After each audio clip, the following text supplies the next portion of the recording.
The price of food has soared during the pandemic, increasing disparities, particularly for children who rely on free or reduced price lunch.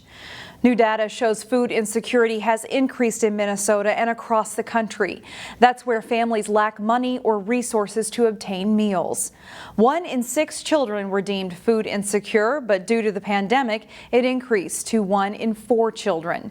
Now a local grocery store chain is teaming up with schools to help feed children this summer. Reporter Sonia Goins has more on a month-long campaign aimed at feeding students. The program is called May Days to Feed Hungry Kids, and for the whole month, Cub Foods is teaming up with the nonprofit Gen Youth and Midwest Dairy to raise funds for school nutrition programs. The Osseo School District isn't the only one where students are facing food insecurity. Many school officials say the pandemic made it problematic to feed students because of the hybrid learning system, and they anticipate families will still be struggling this summer. We are always looking for ways to provide that food security for them, and so that's what we're looking forward to as we head into this summer and how to continue food options for our families. Cub shoppers can help make a difference by making a financial donation or rounding up on their grocery purchase total at the register. The money raised will go directly to neighborhood schools where Cub has stores, including Brooklyn Park, Brooklyn Center, and Maple Grove. Kids need nutrition. They need nutrition to grow, to thrive, to learn, and they need good nutrition. And it's hard if a parent is unemployed or if they don't have the facilities to make that food to give their children the basic needs. In Maple Grove, Sonia Goins, CCX News. North Memorial Health Hospital is gathering support in seeking a $1 million funding request through Congress.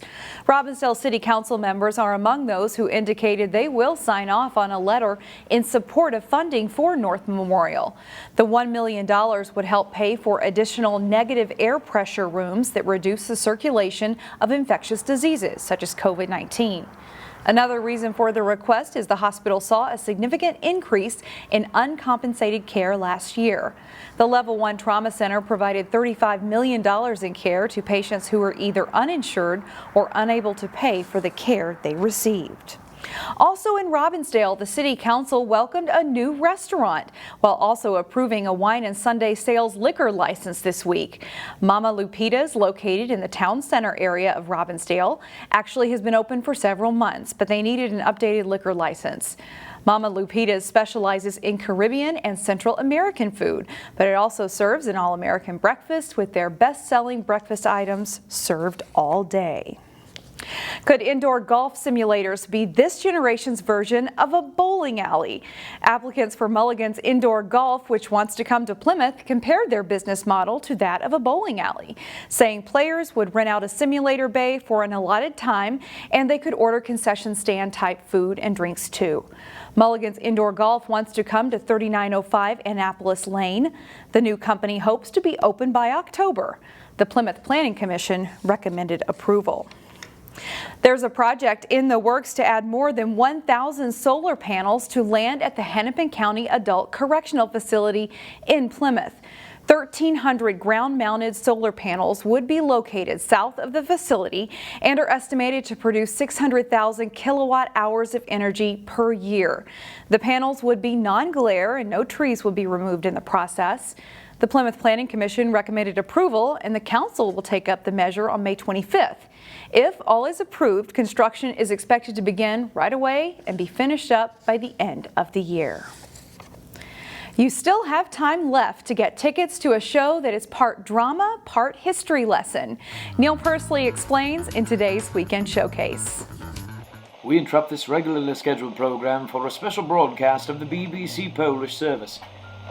In approximately 15 minutes at the top of the hour, we will hear from the Prime Minister of the Polish government in exile on this, the 3rd anniversary of the German invasion of Poland. And just like that, you're transported back to 1942 in German-occupied Poland. A devil named Hitler was raging in Europe, but at the same time, a saint named Karol Wojtyła was just walking onto the stage of history. It's the early life of Pope John Paul II. Karol Wojtyła, who was called Lolek by his childhood friends, hence the title of the show. As stage manager at Open Window Theater, Maple Grove resident Katie Humnick has seen the performance many times. It really speaks to kind of our times right now, and it really has a message that is universal. Pope John Paul II was one of the most beloved figures of the 20th century. This drama reveals some of the events that made Wotia who he was even before entering the priesthood. Very few people knew about kind of where he came from and where his message of be not afraid came from, where his hope and faith and resilience that inspired millions, Catholics and non-Catholics alike around the world, where that came from. Playwright Jeremy Stanbury researched heavily into Wotia's background. So I wanted to write explore his young adult life during the Nazi occupation and his heroic resistance to the Nazi occupation of Poland in a number of ways, including through the arts, through an underground theater he helped found. The performance is gripping. It is on stage through May 18th and absolutely should not be missed. And I thought the messages of faith, hope, and resilience in the midst of very difficult times was a story that was needed for these times right now. For Weekend Showcase from Open Window Theater, Neil Persley, CCX News. I say to you in the darkness, speak in the light. What you hear whispered, proclaim on the housetops. And do not be afraid of those who kill the body, but cannot kill the soul.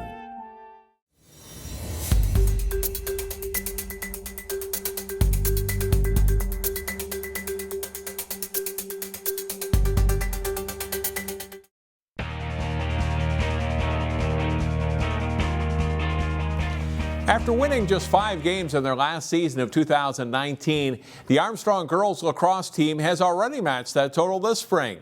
The Falcons are among the best teams in the Northwest Suburban Conference. Armstrong girls lacrosse at home Wednesday to face Coon Rapids. The Cardinals in red and Kennedy Bolander has a good match.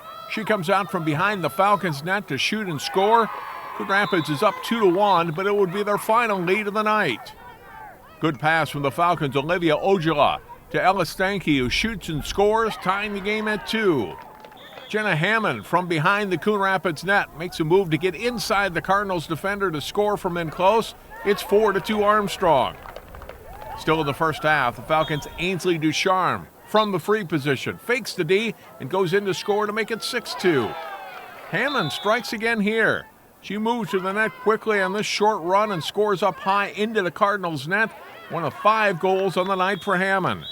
Isabella Gorgon attacks from the right side, goes low to bounce her shot in for Armstrong's 10th goal of the half. Stanky weaves through the Coon Rapids defense and nets another of her 5 goals in the match. As Armstrong goes on to beat Coon Rapids 20-7, the Falcons are now 5-2 on the season.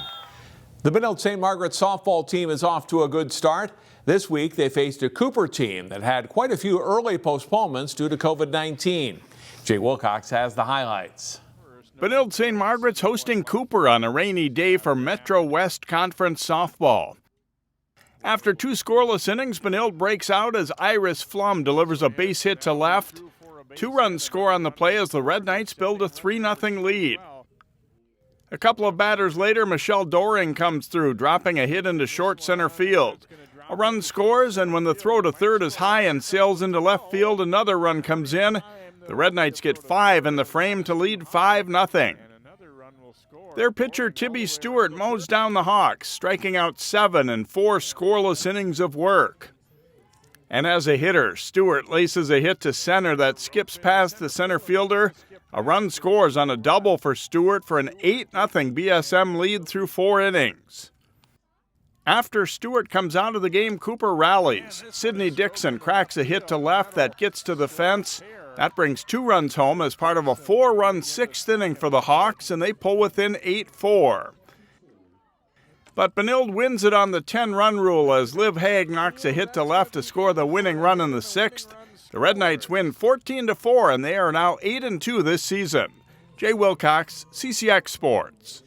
In high school baseball, Osseo was looking to bounce back from a 1-run loss to Spring Lake Park when the Orioles came back home Thursday. The Orioles hosting Andover in a Northwest Suburban Conference game. Bottom of the first inning, Osseo's Matthew Kitzman hits a rope right at Andover first baseman Ryan Coltis, who steps on the bag for the double play. The Orioles fail to score. Top of the second, Logan Gravnik hits a ball up the middle. Matt Helene knocks it down but doesn't have a play. Noah D'Agostino comes in to score. Andover plates 2 runs in the inning and leads 3-0 after 2. Husky starting pitcher Josh Novak was sharp. He strikes out the side in the 3rd inning and fans 7 Orioles batters in all in 5 innings of shutout baseball. 4th inning, and Andover's Kyle Law drives a ball to deep left center field. This keeps carrying and is gone for a 2-run homer. That makes it 5-0 Andover. The Huskies' lead later grows to 8-0. Osseo does get on the scoreboard in the 6th inning. Gabrick Olson hits one over second base and into center field for a base hit. Derek Nims and Tyler Rose score to make it 8-2. That's the final, though, as Andover wins. The Orioles play at Hopkins on Monday. John Jacobson, CCX Sport. Find more prep sports games and highlights at ccxmedia.org and follow us on social media.